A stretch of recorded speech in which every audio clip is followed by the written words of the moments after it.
चलिए फिर से स्टार्ट करते हैं। कल हमने पढ़ा था इंडियन फॉरेन पॉलिसी के जो मेन प्रिंसिपल्स है जिसके ऊपर ये डिपेंडेंट है, और उसके बाद में नॉन अलाइनमेंट, ठीक है ना। और लास्ट हमारा एक पैराग्राफ रह गया था, वो था non alignment and present government, ठीक है।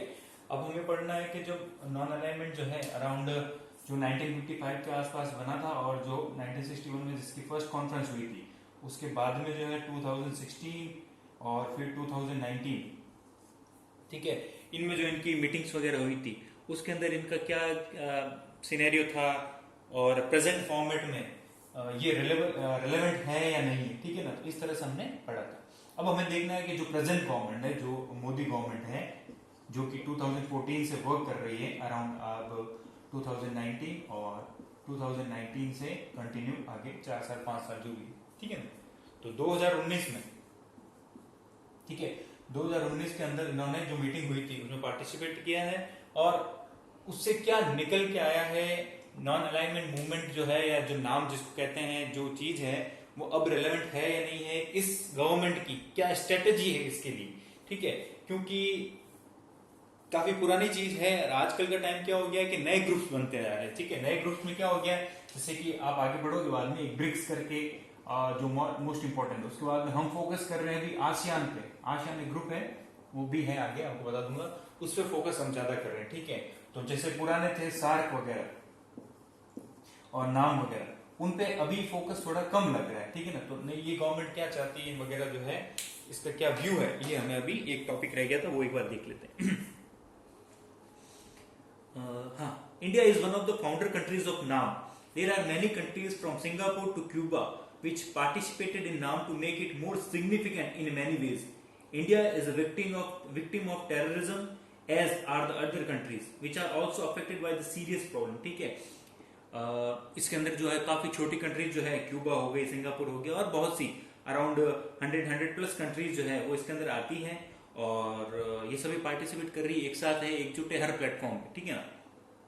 अभी जो सबसे बड़ी प्रॉब्लम चल रही है वर्ल्ड में, वो प्रॉब्लम है आपकी टेररिज्म की, और इंडिया जो है वो भी टेररिज्म जो है उससे काफी कहीं ना कहीं जो है प्रॉब्लम में ही है, ठीक है ना। इंडिया से भी छूटा हुआ नहीं है, ठीक है। In this fight against terrorism, it is imperative that all member countries must come all together to reduce the adverse effects of terrorism. ठीक है, imperative मतलब कि ये सीधा तौर पे जायज है कि सारी कंट्रीज जो है वो सब साथ में आए, प्लेटफॉर्म बनाए या प्लेटफॉर्म पर आए, ताकि टेररिज्म का जो है मिलकर सामना किया जा सके। NAM provides India an opportunity to alienate and encompass Pakistan on the point of terrorism. Alienate मतलब किसी को कहीं से दूर करना, अलग करना, ठीक है। Encompass मतलब कि उसको जो है दायरा दिखाना कि भाई जो है आप अगर टेररिज्म को ज्यादा फेवर करोगे तो हम मतलब कि जो पूरे ग्रुप्स हैं हमारे साथ जुड़े हुए जो कंट्रीज है वो आपको सपोर्ट नहीं करेंगे। अब आपको भी पता है, इतने दिन से आप पढ़ते जा रहे हो, अगर एक कंट्री है वो कुछ भी कर ले, अगर उसको बाहर की कंट्रीज का सपोर्ट नहीं है, सपोर्ट मतलब इकोनॉमिक नहीं है, ट्रेड नहीं है, इंपोर्ट एक्सपोर्ट नहीं है, रिसोर्सेज नहीं है, तो आप ज्यादा दिन तक या ज्यादा टाइम तक सस्टेन नहीं कर पाओगे, आपकी बहुत प्रॉब्लम्स होने वाली है कंट्री के अंदर इकोनॉमी। तो हर कंट्री यही चाहती है कि मेरा ज्यादा से ज्यादा व्यापार बढ़े और मेरा दूसरों की कंट्रीज के साथ जो व्यापार हो। और नाम की या जो डिफरेंट ग्रुप्स है वो पाकिस्तान को हमेशा यही बोल रहे हैं कि भाई आप अगर टेररिज्म को नहीं छोड़ना चाहते हो तो हम आपका साथ नहीं देंगे, ठीक है। अगर साथ नहीं दिया तो पाकिस्तान को भी पता है मैं जो है पूरा जो है बैंकरप्ट या दिवालिया या पूरा जो है बर्बाद हो जाने वाला हूँ, ठीक है ना। तो पाकिस्तान भी ट्राई कर रहा है और मीटिंग्स पे बोलता है नहीं मैं साथ, ऊपर कहीं ना कहीं कंडीशंस ऐसी है कि वो भी जो है उससे प्रॉब्लम नहीं है। India is putting its best effort to join the Security Council of UNO as a permanent member since many years. ठीक है, अब आपको पता हो तो यूनाइटेड नेशन ऑर्गेनाइजेशन जो है, जो हम आगे भी पढ़ने वाले हैं, उसके अंदर एक सिक्योरिटी काउंसिल है, सिक्योरिटी काउंसिल है। इसके अंदर जो 5 कंट्रीज हैं वो परमानेंट मेंबर्स हैं, ठीक है। और कोई भी जो डिसीजन लिया जाता है सिक्योरिटी पर्पज से या पूरे वर्ल्ड के अंदर, ठीक है ना, उसके अंदर क्या होना चाहिए कि इन 5 कंट्रीज का जो है वो ओके होना चाहिए, ठीक है ना। इसके अंदर जो आपके मेजर जो है अमेरिका आ जाता है, रशिया आ जाता है, उसके बाद में आपके जो ये फ्रांस आ जाता है, उसके बाद में आपके ये आ जाता है आपका चाइना आ जाता है, और फिर 5वां जो बच जाता है वो आपके बच जाता है ये जापान जो है शायद, हाँ, तो ये जो बच जाते हैं, ठीक है ना। तो ये लोग अभी ट्राई कर रहे हैं कि किसी तरीके से जो क्या किया जाए कि हम, इंडिया भी ये कोशिश कर रहा है मैं भी इस ग्रुप के अंदर आ जाऊं, ठीक है ना, जो मेन 5 है, क्योंकि यही सबसे इंपॉर्टेंट या सबसे पावरफुल कंट्रीज है पूरे वर्ल्ड के अंदर, ठीक है ना। तो ये कोशिश हो रही है इंडिया की, मैं कभी कहीं ना कहीं कैसे भी करके यूएनओ का तो पार्ट सभी है। अब आपको वही बता देता हूँ, यूनाइटेड नेशन ऑर्गेनाइजेशन जो है आपने सुन रखा होगा, और जिन्होंने नहीं भी सुन रखा पैनिक की जरूरत नहीं, आगे चैप्टर आने वाला है, ठीक है। इस यूएनओ के अंदर जो जितनी भी वर्ल्ड में कंट्रीज है 193 प्लस जितनी भी कंट्रीज है पूरे वर्ल्ड के अंदर, ये तो सब मेंबर्स है ही है, ठीक है ना। उसके अलावा इसके अंदर डिफरेंट ग्रुप्स और होते हैं, कोई सिक्योरिटी काउंसिल वाला, कोई क्लाइमेट चेंज वाला वगैरह। तो सिक्योरिटी काउंसिल वाला जो ग्रुप है वो सबसे पावरफुल ग्रुप है। उसके अंदर जो है 5 कंट्रीज आती है जो कि परमानेंट मेंबर्स है, मतलब वो हमेशा के लिए उनको हटा नहीं सकता। इसके अलावा टेम्पररी मेंबर्स भी होते हैं 10, ठीक है, वो मैं आपको बता दूंगा आगे जब आएगा, अभी आप इतना ही ध्यान रखिए, ठीक है ना। तो इंडिया ये चाह रहा है कि ये जो 5 वाला जो है ग्रुप, इसके अंदर मैं भी ऐड हो जाऊं।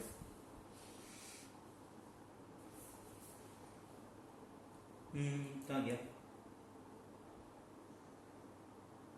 The member countries of NAM are in support of this claim of India. और जो नाम जो है इस ग्रुप में जितने भी कंट्रीज है वो सब सपोर्ट कर रहे हैं इंडिया का। वो इंडिया भी जो है इस ग्रुप के अंदर, सिक्योरिटी काउंसिल वाले के अंदर कैसे भी करके इंक्लूड हो जाए, पर इंडिया को इंक्लूड कर नहीं रहे हैं, ठीक है ना। इंडिया इज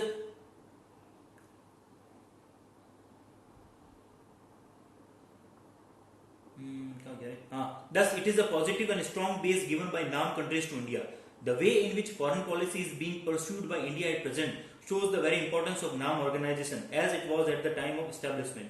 ठीक है, और अभी जो व्यू चल रहा है, इंडिया का जो पावर चल रहा है, वो देखा जाता है कि भाई पहले भी जब नाम को स्टार्ट किया था तब इंडिया के इसमें बहुत बड़ा इंपॉर्टेंट रोल था, और आज भी देखा जाए तो इंडिया का कहीं ना कहीं इसके अंदर इंपॉर्टेंट रोल फिर से जो है जगह है, लोगों को विश्वास इंडिया के ऊपर जगह है। Taking in view the foreign policy of today, it may seem as meaningless, but in this changed atmosphere of the world community, it is not easy to maintain the relevance of this organization. ठीक है, कहीं ना कहीं ये देखा जा सकता है बहुत से ग्रुप्स बन चुके हैं और उनके रेलेवेंस ज्यादा हो गए, पर जो नाम जो है जिसके अंदर छोटी छोटी कंट्रीज ज्यादा जुड़ी हुई है, उनका भी कहीं ना कहीं सस्टेन है, उनको भी ग्रुप प्रोवाइड किया जा रहा है, और इसकी भी जो इंपॉर्टेंस है नाम की वो बनी हुई है। और प्रेजेंट गवर्नमेंट जो है वो ये ट्राई कर रही है कि मैं इनको भी साथ में लेके चलूं। बिल्कुल ये है कि हम बड़ी कंट्रीज का साथ तो लें, पर हम क्या करें, जो छोटी कंट्रीज है उनका भी जो ग्रुप है वो भी हमें सपोर्ट करता रहे, तो हर जगह पे जो है हम काम आए। इंडिया जो ये सोचता है कोई भी कंट्री जो है बड़ी या छोटी नहीं है, सब लोग इक्वल है और सबका जो इक्वल राइट्स होने चाहिए, ठीक है ना। तो ये इंडिया का व्यू है और इसी वजह से काम कर रहा है, ठीक है। तो यहाँ पे जो नाम वाला टॉपिक है वो एंड हो जा रहा है आपके, और अब जो नया टॉपिक स्टार्ट हो रहा है वो आपका है new dimension of Indian foreign policy. India की फॉरेन पॉलिसी जो है स्टार्टिंग से लेके आज तक जहां तक पहुंची है, और अब जिसके अंदर क्या क्या नई चीजें आ गई। पुरानी वाली तो आपको पता है, जो 6 प्रिंसिपल आप पढ़ के आए हो, पंचशील वगैरह, ठीक है, एंटी इंपीरियलिज्म, एंटी कॉलोनियलिज्म वगैरह, जो म्यूचुअल कोएग्जिस्टेंस, पीसफुल कोएग्जिस्टेंस वगैरह है, वो सब आप अभी कल आपने पढ़ा ही था।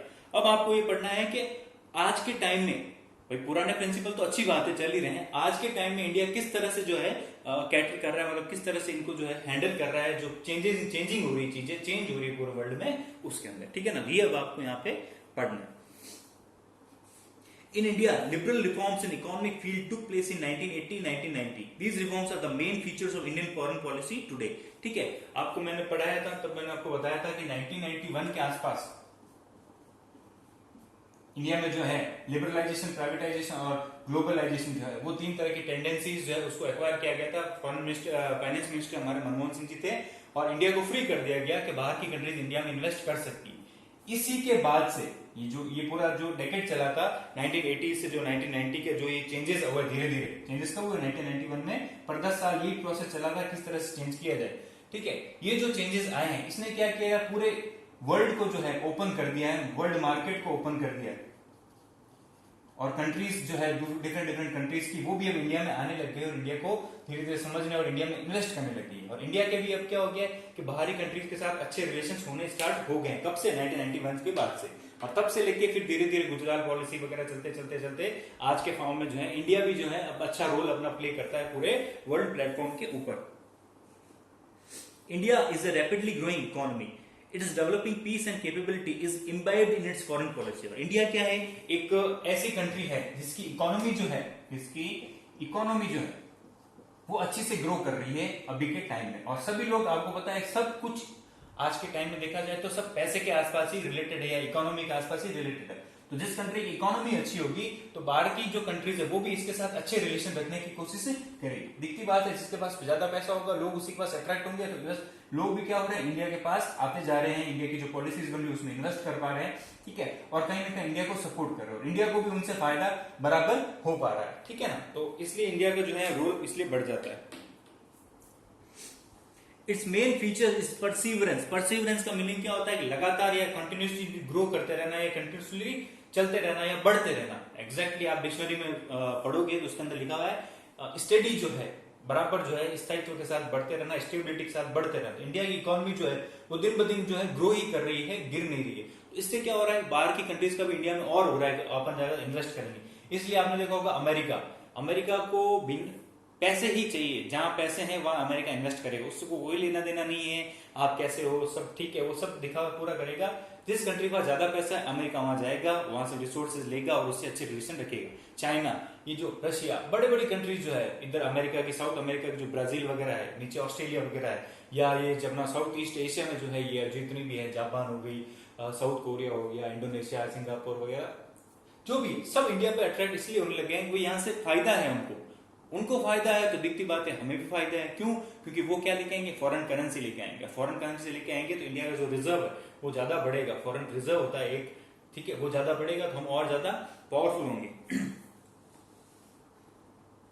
We did not find any changes at any time in this arrangement. The scope, framework and structure of foreign policy is not changed in accordance with the change of government. ठीक है, हमारे जो बेसिक प्रिंसिपल है, जो 5 या 6 आप आगे पढ़े थे, सबसे पहले स्टार्टिंग हुआ था जो चैप्टर, वो आज भी सेम है। मैंने आपको कल भी यही बताया था कि ये सेम है, बेसिक पिलर्स जो है ना वो सेम है। इंडियन फॉरेन पॉलिसी, गवर्नमेंट कितनी भी चेंज हुई है, पहले कांग्रेस की थी, बीच में और आई, और फिर कोalition गवर्नमेंट आई, अभी बीजेपी गवर्नमेंट चल रही है, सब ठीक है, पर हमारे जो बेसिक प्रिंसिपल है ना वो वही, हम उसी पे डिपेंड कर रहे हैं। साथ ही साथ जो है मॉडर्नाइजेशन जो है उसको भी अडॉप्ट कर रहे हैं, और अपने क्या कोशिश कर रहे हैं कि मॉडर्न व्यूज को या मॉडर्न टूल्स को साथ में लेते हुए हम ज्यादा ग्रो करें, पर हमारे जो बेसिक प्रिंसिपल जो है ना वो वही रहे, पंचशील वगैरह वो सब वही रहे, ठीक है। तो अभी भी हम वही एक्वायर किए हैं, चेंजेस नहीं हुए, हम ग्रो कर रहे हैं, पर हमने प्रिंसिपल वही रखे हैं, इसलिए इंडिया जो है अच्छा कर पा रहा है। अगर हम चेंज कर जाते हर 5-10 साल में तो हो सकता था इंडिया जो है इतना अच्छा परफॉर्म नहीं कर पाता। The main objective of India's foreign policy lies in setting up a permanent and secured regional environment for economic development at regular intervals without failure. India ये कोशिश कर रहा है कि रीजनल टाइप में, मतलब क्षेत्रीय टाइप में, इंडिया के आसपास के जो कंट्रीज हो गई या इंडिया के बाहर के जो कंट्रीज उनके साथ रिलेशंस वगैरह जो अच्छे बने रहे, ठीक है, ज्यादा से ज्यादा ग्रो करे, रीजन जो है वो ज्यादा ग्रो करे। अगर पूरा एरिया एशिया का ग्रो करेगा तो भी इंडिया भी ग्रो करेगा, इंडिया ग्रो करेगा तो देखती बात है हमें ज्यादा ज्यादा बेनिफिट होगा। तो इंडिया हमेशा से यही चाहता है। Foreign policy of the present government states pursuing the policy of वसुधैव कुटुंबकम, ठीक है। वसुधैव कुटुंबकम क्या होता है, पूरे परिवार को या पूरे वर्ल्ड को अपना एक घर मानना और सब में साथ में चलना। तो अभी जो गवर्नमेंट है वो भी इसी पे फोकस कर रही है, पूरा विश्व जो है हमारा घर है और हम सबको साथ में मिलकर ही आगे बढ़ना। India is in favour of developing peaceful relation with the neighbourhood at great pace. Present foreign policy of India believes in zero tolerance policy against terrorism, ठीक है, और इकोनॉमिक हो गया, सब कुछ हो गया, रीजनल डेवलपमेंट हो गया, वो भी हो गया, ठीक है, वसुधैव कुटुंबकम भी हो गया, प्लस हमारी जो अभी पॉलिसी है वो किस पे चल रही है, जीरो टॉलरेंस, मतलब कि हम सहेंगे नहीं। अब जीरो टॉलरेंस मतलब होता है सहना, तो हम सहेंगे नहीं, अगर कोई हम पे अटैक करेगा तो हम भी उससे बराबर उसको जवाब देंगे। तो ये प्रेजेंट जो अभी फॉरेन पॉलिसी चल रही है वो इस पे फोकस कर पा रही है, ठीक है ना। अगर पाकिस्तान ने हम पे कोई अटैक किया या टेररिस्ट ने कहीं पे अटैक किया तो हम भी उनको जो है मुंह तोड़ जवाब वाले जो पॉलिसी है, सर्जिकल स्ट्राइक्स वगैरह या जो भी स्ट्राइक्स हुए हैं आपने देखे हैं, सुने हैं, ठीक है ना, तो हम उसमें बिलीव करते हैं अभी जो। और अगर आप हमारे साथ अच्छे से रहोगे तो हम भी आपके साथ अच्छे से रहेंगे। तो इस पॉलिसी अभी इंडिया चल रही है। The present government has tried to improve the scope and effectiveness of foreign policy. Present ruling party is much concerned with growing the influence of China and many other countries of Asia. To make India a powerful country, present ruling party wants to improve the economic structure and eradicate red tapeism and corruption. ठीक है, हम China जो grow कर रहा है Asia में उस पर भी हमारी नजर है, हम चेक कर रहे हैं कि चाइना जो है ज्यादा कुछ ना गड़बड़ कर दे या हमें जो है दूसरे नेशंस को हमारे खिलाफ भड़का न दे, तो हम उसको भी काउंटर कर रहे हैं, ठीक है। इकोनॉमी हो गया, हर प्रोसेस पे, साथ ही साथ जो रेड टेपिज्म है, रेड टेपिज्म क्या होता है कि जो फॉरेन कंट्रीज की जो मल्टीनेशनल कंट्रीज सॉरी कंपनीज जो है वो जब इंडिया आती है तो उनको लाने के लिए जो है काफी पैसा वगैरह खर्च करना पड़ता है, ठीक है। तो इंडिया उसके फेवर में नहीं है। इंडिया ये बोलता है हम अच्छे प्रोडक्ट्स बनाएंगे, आप उनको फॉलो करो, हम इसको फेवर नहीं करते। साथ ही साथ क्या है, करप्शन, जो भ्रष्टाचार वगैरह है उसमें भी हम कहीं ना कहीं धीरे धीरे जो है कंट्रोल करने की कोशिश कर रहे हैं, ठीक है ना। और करप्शन तो वैसे भी एक चैलेंज है, आप लास्ट वाली यूनिट में पढ़ के आई हो, ठीक है। ये पूरा अभी की गवर्नमेंट जो है उसकी पूरी फंडामेंटल प्रिंसिपल जो है इसी पे गवर्न कर रहा है, ठीक है। तो ये पैराग्राफ जो है बहुत इंपॉर्टेंट पैराग्राफ है, आपको इसमें समझना पड़ेगा। इसके अंदर आप जो है अंडरलाइन कर सकते हो, सबसे पहले जो जीरो टॉलरेंस पॉलिसी आई थी ना वो, उसके बाद में वसुधैव कुटुंबकम, ये सब आपको आंसर में लिखना पड़ेगा। और आंसर में लिखने के बाद जहां लिखोगे ना वहां पे अंडरलाइन भी करना पड़ेगा, तो अभी कर लो। तो जीरो टॉलरेंस पॉलिसी होगी, फिर वसुधैव कुटुंबकम हो गया, फिर आप ऊपर चलो, the main objective of Indian foreign policy lies in setting of permanent and secure, तो आपको ये अंडरलाइन करना है, permanent and secure regional involvement for economic development, ठीक है। ये सारी चीजें जो है ये आपको मिलता है, ठीक है। उसके बाद में इसी पैराग्राफ के ऊपर की सेकंड लाइन है, उसके अंदर लिखा हुआ है it's main feature is perseverance, तो परसिवरेंस जो है उसको अंडरलाइन करो। तो ये जो 4 वर्ड्स है आप उसको अंडरलाइन करो, और जब आंसर्स आएंगे तब आपको उसमें यूज करना है, ठीक है। ये कोर्स मैं आपको फिर भी बता चुका हूं, अब फिर से बता देता हूं।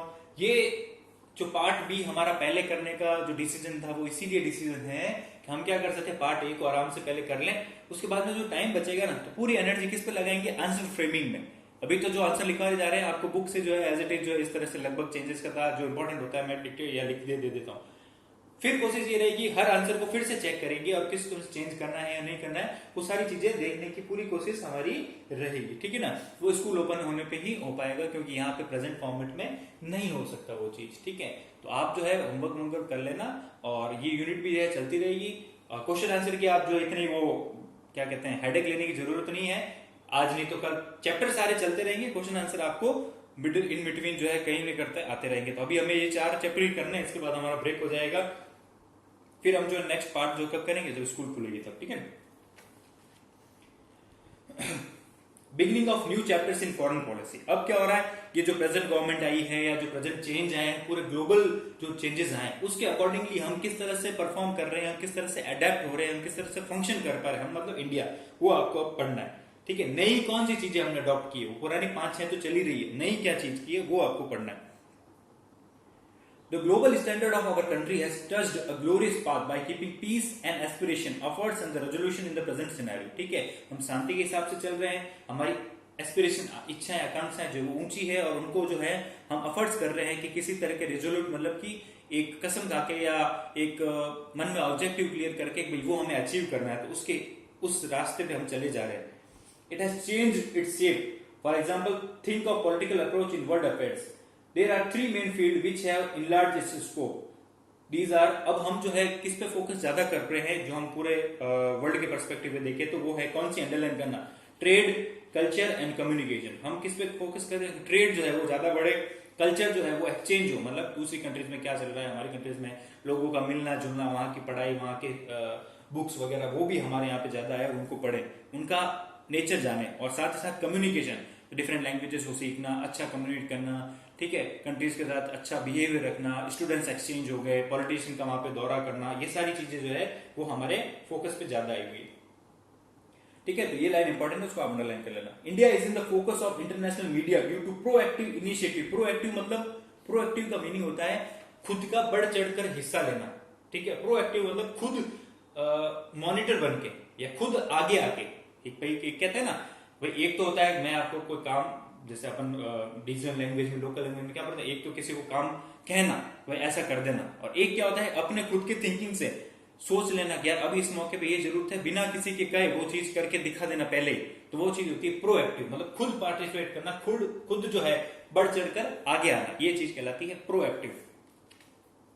Initiative hard work of ministry of external affairs during the last 3 year. पिछले कुछ सालों में अगर देखें तो हमारी जो फॉरेन मिनिस्ट्री है, एक मिनिस्ट्री अलग डिपार्टमेंट होता है फॉरेन रिलेशन के लिए, वो ये कोशिश कर रही है हम खुद बढ़ चढ़कर आगे आए, लोगों की हेल्प करें, कहीं पे लोग फंसे हुए हैं तो, या कहीं पे रिलेशन अच्छे करने हो तो, ठीक है ना, हम खुद हिस्सा ले रहे हैं। उससे क्या हो रहा है, लोगों के बीच में हमारी एक अच्छी सी इमेज जा रही है कि इंडिया भाई बहुत अच्छी कंट्री है, इंडिया जो है आगे आने वाले टाइम में बहुत बड़ी सुपर पावर बन सकती है, और हमारा जो स्टेक है कि यूएनओ की सिक्योरिटी काउंसिल में हमें परमानेंट सीट चाहिए, वो भी हमें मिल सके, तो ये चीज जो है अच्छी बात है। तो प्रोएक्टिव जो है वर्ड, उसको इनिशिएटिव जो है वो आप अंडरलाइन कर लेना। If can be called an adaptive diplomacy. In 3 years adaptive diplomacy क्या है, हमने जो है अडेप्ट कर लिया कि किस तरह से हमें जो है अपने पाथ या अपना पांव रखना है, अपने स्टेप्स रखने हैं, ताकि हम क्या कर सकते हैं बातचीत से, डिप्लोमेसी से, कूटनीति से क्या कर सके, लोगों के साथ, ये कंट्री के साथ अच्छे रिलेशन बनाए और सभी लोग जो है हमें ज्यादा से ज्यादा फोकस या हम पर फोकस ज्यादा करें। उससे क्या होगा, हमारी ट्रेड बढ़ेगी, हमारा नाम बढ़ेगा, सब कुछ। In 3 years, many hurdles have been overcome to pave the way for development by India. ठीक है, many achievements have also been made during this period. The biggest achievement which India made was the transfer of 162 conclaves in Indo-Bangla dispute in July 2015. ठीक है, अब ये क्या है, एक छोटी सी चीज है, मैं आपको बता देता हूँ। इसका एक कॉन्स्टिट्यूशन अमेंडमेंट भी हुआ था, और जब कॉन्स्टिट्यूशन अमेंडमेंट मैंने पढ़ाया था तो मैंने आपको कहा था कि एक एक्सचेंज हुआ है कि बांग्लादेश के पास का जो बॉर्डर था ना, वहां पे क्या था कि वो बॉर्डर एग्जैक्टली मैं आपको बताऊं तो वो कुछ इस तरह से आ रहा था, ये ऐसे ऐसे इस तरह से, ये इस तरह से, फिर वापस इस तरह से, इस तरह से, इस हिसाब से आ रहा था। अब हो क्या रहा है कि ये इंडिया है, ये बांग्लादेश है। बांग्लादेश के कुछ गांव जो है वो देखो यहां तक आ रहे हैं क्योंकि उनकी बॉर्डर है, ठीक है। और इंडिया के जो विलेजेस है, इंडिया के जो विलेजेस है वो आपके देखो बॉर्डर इस तरह से जा रहा है, अंदर तक जा रहे हैं। अब बॉर्डर कोई ऐसा तो होता नहीं है कि भाई, बॉर्डर कुछ ऐसा तो होता नहीं है कि कोई फिक्स कोई दीवार तो है नहीं, तो दीवार तो बना नहीं सकते ना, तो कोई ऐसी दीवार तो है नहीं कि भाई उस पर हम फोकस कर रहे हैं, देखो इस दीवार के उधर बांग्लादेश है। वहां तो एक आप अगर कहीं जाओगे तो बॉर्डर पता थोड़ी चलती है, जोधपुर कौन सा है, जयपुर कौन सा, वो तो एक रास्ते में जाते रहते हो, आपको मैप पे पता चलता है। तो वहां पे हर जगह मैप तो होता नहीं। तो हमने काफी टाइम से ये प्रॉब्लम चल रही थी कि ये जो गांव है ये दोनों साथ में आ जाते थे, पता नहीं चलता इंडिया कौन सा बांग्लादेश कौन सा, किसी को बाउंड्री है नहीं, कोई ऐसी लाइन खींची हुई ऐसा कुछ है नहीं। और इससे क्या होता है, टेररिज्म वगैरह दूसरी चीजें वो भी ज्यादा बढ़ रही थी। तो हमने एक सौदा किया और कॉन्स्टिट्यूशन अमेंडमेंट किया। कॉन्स्टिट्यूशन अमेंडमेंट क्यों किया कि हमने कुछ बाउंड्रीज अपनी ढंग से सेटल की। तो 160 कॉन्क्लेव, मतलब इस तरह के जो ये ग्लिचेस पड़ रहे थे, इस तरह के जो ये कर्व्स पड़ रहे थे, इनको कॉन्क्लेव कहा गया है। ऐसे छोटे छोटे करके कॉन्क्लेव जो है, और कुछ आपको पता हो तो बांग्लादेश वाले भी अंदर ही पड़ रहे होंगे, भाई इंडिया के उधर जा रहे हैं तो बांग्लादेश के भी कुछ इधर आ रहे थे। हमने ये क्या किया कि इधर से पूरी बाउंड्री कर दी, ये इस हिसाब से, समझ गए, ये इस हिसाब से बाउंड्री कर दी, ठीक है। और ये जो बॉर्डर जो इंडिया का पहले बांग्लादेश में पड़ रहा था वो बांग्लादेश को दे दिया। वो किसको दे दिया, ढंग से सुनना, वो बांग्लादेश को दे दिया। इस तरह के छोटे छोटे ब्लॉक्स जो थे, कोई बड़ा एरिया इतना भी नहीं था, छोटा एरिया था, वो काफी पूरा बॉर्डर इतना बड़ा है, मैं तो एक जस्ट एग्जांपल समझाया, वो बांग्लादेश को दे दी। और कुछ एरिया जो बांग्लादेश के भी इधर आ रहे थे ऐसे, ठीक है, बाउंड्री जो होती है वो कटी पट्टी इस तरह से होती है, पता नहीं चलता। तो इसमें देखो बांग्लादेश वाले भी अंदर तक आए हुए थे, तो एक्सचेंज कर दिया। जनरली हुआ क्या है, एक्सचेंज कर दिया है कि ये वाला एरिया जो है उतना एरिया बांग्लादेश को दे दिया, और बांग्लादेश का जो काफी एरिया था, भाई हमने हमारा एरिया तुमको दिया तो तुम्हारा वाला एरिया हमें दे दो, बात बराबर हो गई ना, ठीक है। एग्जैक्टली तो नहीं पर काफी बराबर मौके पर देखा जाए तो कुछ एरिया उधर का दे दिया और कुछ हमने इनका दे दिया, ताकि क्या बराबर हो जाए। उससे होगा क्या, एक लाइन जो है वो परफेक्ट लाइन हो जाए, पता रहे कि इधर वाला बांग्लादेश है, इधर वाला इंडिया है, ठीक है ना। बस ये हुआ है अमेंडमेंट। ये 100 और 101 वाला कोई अमेंडमेंट था, आप देख लेना उसमें, ठीक है। ये थी, ये चीज है आपका बॉर्डर एक्सचेंज।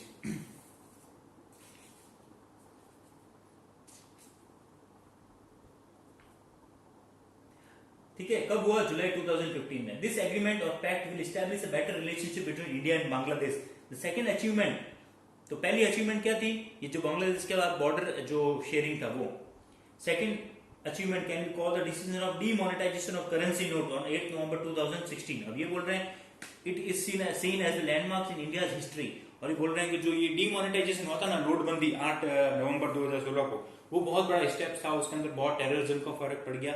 एक्चुअली ये क्या है कि पिछले टाइम में लिखी हुई है और 3-4 साल पुराना इसको टाइम हो गया, इसने आरबीआई रिपोर्ट का नहीं दिया है, पर आपको ये लिखना है भाई। एक्चुअली क्या है, हमें तो जो है बुक में जो लिखा वो लिखना है, आपको लिखना है। पहला तो ये बॉर्डर वाला हुआ, सेकंड हुआ डीमोनेटाइजेशन वाला। 99% पैसा तो वापस आ चुका है, फिर भी जो है कोई बात नहीं, आपको लिखना है डीमोनेटाइजेशन किया, इससे बहुत फर्क पड़ा, और तो क्या करें। This step has not only been appreciated in India but in abroad also. Policy in coming time for it is a new step to reform Indian economic structure. On the other hand, it is a tough fight against terrorism. इससे क्या होगा, terrorism में साथ मिलेगा वगैरह वगैरह, ठीक है। 2 ही हुआ ना, 3 कहाँ हुआ। तीसरा मेरे हिसाब से वो पाकिस्तान वाला बताएगा, पाकिस्तान पे जो हमने सर्जिकल स्ट्राइक वगैरह किया, तो ये इसमें तो नहीं बता रहे हैं, फिर भी मैं देख के बता दूंगा। उसके बाद में 5 बेसिक फाउंडेशन, और अब जो आजकल हम किस हिसाब से चल रहे हैं, हमारी नींव हमने किस पे फोकस कर ली है, पिछले 5-6 चीजें थी इंडियन फॉरेन पॉलिसी वाले, साथ ही साथ आज हमने नए क्या अडॉप्ट कर लिए वो चीजें बता रहा है। These are 5 basic foundation that give wings to Indian foreign policy. These are as follows. Continuous dialogue मतलब कि बातचीत जो है वो चालू रखना. To encourage economic growth जो है बढ़ाना. Enhancement in reputation and respect of India. India की जो इमेज है उसको आगे लाना. Support to national security. अपने जो नेशनल सिक्योरिटी उसको और ज्यादा अच्छी करना, उसको और ज्यादा सपोर्टिव करना, ताकि क्या हो किसी भी प्रॉब्लम में हम फेस कर सकें. To increase the values of Indian culture and civilisation. India के जो कल्चर है, इंडिया का जो सिविलाइजेशन है, उसको और ज्यादा बढ़ाने का काम, लोगों में प्रचार वगैरह करना. ये कुछ नए स्टेप्स भी एक्वायर किए हैं जो प्रेजेंट गवर्नमेंट है अपनी फॉरेन पॉलिसी में उसने. फिर आता है नेबरहुड फर्स्ट. नेबरहुड फर्स्ट क्या होती है कि आप जो है वर्ल्ड में डिफरेंट कंट्रीज के साथ अच्छे रिलेशन रख रहे हो, रखो, बहुत अच्छी बात है, पर हमेशा जो नेबर जो है, पड़ोस जो है, वो कंट्रीज को भी आप अच्छा रेस्पेक्ट दो, अच्छी इमेज दो, उनके साथ भी रिलेशन अच्छे रखो. क्यों? सबसे पहले आपने सुना ही होगा, सबसे पहले जो किसी प्रॉब्लम में जो हमें सपोर्ट करता है वो कौन होता है? हमारा नेबर. ठीक है भाई, हमारे रिश्तेदार वगैरह दूर से आएंगे, उससे पहले हमारा नेबर ही सपोर्ट करता है. तो पड़ोसी के साथ रिलेशन अच्छे रखने. हमारे पड़ोसी कौन है? पाकिस्तान, चाइना, बांग्लादेश, श्रीलंका, ठीक है, म्यांमार वगैरह, सिक्किम हो गया, सॉरी भूटान वगैरह हो गया, उनके साथ जो है अच्छे रिलेशन रखना, नेपाल वगैरह. Our current Prime Minister Narendra Modi has adopted a new policy to focus on neighborhood first. He has given a new dimension to India's foreign policy towards neighboring countries. He has visited almost all the neighboring countries recently and added a new chapter in Indian foreign relation. ये क्या किए? आसपास की जो भी countries है उसके साथ में घूमे हैं और उनके साथ रिलेशन को बातचीत से अच्छा करने का कोशिश की है. It shows the basic changes in the foreign policy of India. The current Prime Minister independent transformation diplomacy began unit on all the heads of the neighboring countries on the occasion of his government's oath taking ceremony. क्या लिखा है?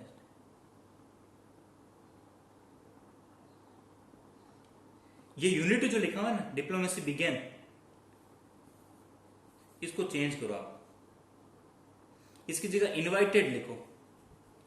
अरे इस line का मतलब ये है कि जब फर्स्ट टर्म में 2014 में जब जो ये गवर्नमेंट पहली बार बनी थी और जो मोदी ने पीएम की जो ओथ ली थी, उसके अंदर जो है हमारे जो नेबरिंग कंट्रीज जो भी है ना, उन सबके जो हेड है, प्रेसिडेंट हो या प्राइम मिनिस्टर जो भी हो, उन सबको भी इनवाइट किया था उस ओथ सेरेमनी जो हुई थी. आपने देखा होगा 2014 में जो यहाँ से शपथ ली थी और यहाँ पे सब लोग बैठे थे ना, उनमें सबको इनवाइट किया गया था कि आप भी आओ. तो ये एक बहुत बड़ा स्टेप था अपनी डिप्लोमेसी को अच्छा करने का. ये कहना चाह रहा है. ज्यादा क्लैरिफिकेशन जो है अपनी मेन बुक के अंदर आपको मिल जाएगा, इसमें थोड़ी गड़बड़ लग रही है.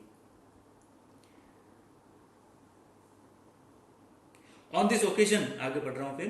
On this occasion, almost all the SAARC leaders, South Asian Association of Regional Cooperation, आगे आएगा, अभी तो आप इतना ही ध्यान रखो, including the President of Mauritius, were present to witness the ceremony. It became an example for the world. Indian government made the Indo-Bangla Pact for the issue of boundaries. India has signed a pact with Nepal for hydroelectric power project. ठीक है, बांग्लादेश के साथ तो जो चीज थी मैंने बता दी, नेपाल के साथ जो है पानी से जो बिजली बनती है ना, उसके लिए भी हमने एक अच्छा एग्रीमेंट साइन किया है.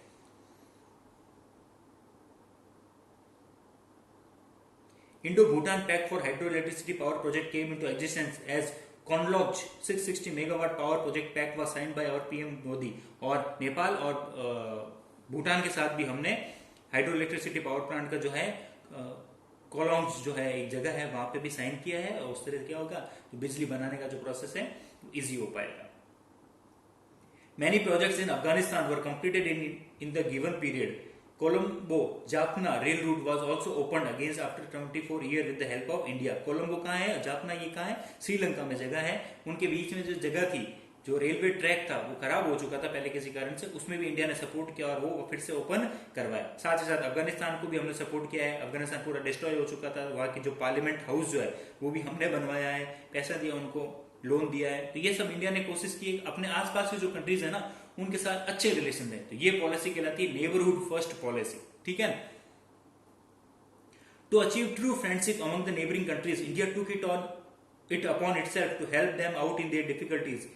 ठीक है, और उनको नेबरिंग कंट्रीज को कोई भी परेशानी हो तो उसमें इंडिया ने हेल्प की उनको बराबर फॉर्म में, कि कैसे उनको हेल्प करके उनको आगे लाया जाए. India was the first country to provide water to the people of Maldives when they faced a water crisis. Maldives एक कंट्री है हमारे इधर श्रीलंका के पास में, ठीक है ना। वहां पे क्या हो गया था, अभी कुछ सालों पहले 2015 की बात है, पानी बिल्कुल पीने का खत्म हो गया था। समुद्र के आसपास है वो कंट्री, समुद्र के अंदर बीच है, वो आइलैंड है, सब है, पर समुद्र का पानी तो पी नहीं सकते। यहाँ से हमने जो बोटल्स होती है ना, जो बिस्लरी एक्वाफिना टाइप्स की, उसके मतलब हजारों हजारों कार्टून जो है हमारे हेलीकॉप्टर्स गए थे और वहां पे जो है वो पहुंचा के आए। तो पानी की उनकी प्रॉब्लम थी पीने की, वो हमने सॉल्व की थी, उनको सपोर्ट किया था, ठीक है। किस कंट्री के साथ क्या क्या चीज की है वो आपको अंडरलाइन करते हुए चलना है, ठीक है ना। फिर क्या है, India launched a planned program under Operation Veer by means of the ships and aeroplanes to provide water to the people of Maldives। और ये जो पूरा ऑपरेशन चल रहा था मालदीव्स के साथ, इसको नाम दिया था ऑपरेशन वीर, जिसमें हमने पानी की हेल्प की थी, किसको, मालदीव्स को। आगे बढ़ते हैं। India was the first country to help Nepal during the 2015 earthquake. 2015 में नेपाल में बहुत बड़ा अर्थक्वेक आ गया था, वहां पे भी इंडिया ने बहुत हेल्प की थी, राशन पानी, फिर से जो है नई चीज बनवाना, पैसा देना वगैरह वगैरह। With the help of equipment and other resources, India played a vital role in providing relief to the Nepalese people। और ये सब चीजें क्यों की, क्योंकि हमें पड़ोसी की जो है हेल्प करनी, पड़ोसी की हेल्प की है तो आगे जाके वो भी कहीं ना कहीं हमारी हेल्प करेगा, बस वही चीज होती है, गिव एंड टेक वाली policy. Thus, we can say that in recent years, India played an excellent role in maintaining and enlarging the neighborhood policy। Look East policy is now known as Act East policy due to the best effort put up by our PM Narendra Modi in recent year। Look East policy, Act East policy कुछ नहीं है, ये country है हमारी India, ठीक है।